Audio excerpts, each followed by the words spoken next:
जवन सपना संग सजवने उ सपना अब पूरा होखेला। तोहार याद हर पल आवेला, दिलवा चुप के रोवेला।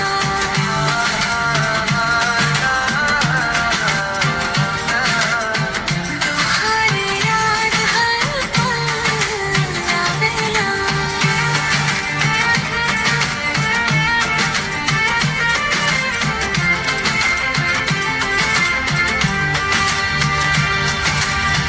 दूर गईलू तका भइल है जान, दिल में आजो तोहार नाम बा।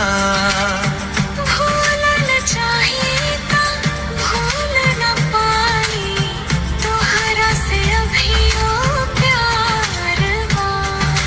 रात में नींद आवे ना, तोहरा के दिल भुलावे ना। जवान सपना संग सजवनी उ सपना अब पूरा होखेला।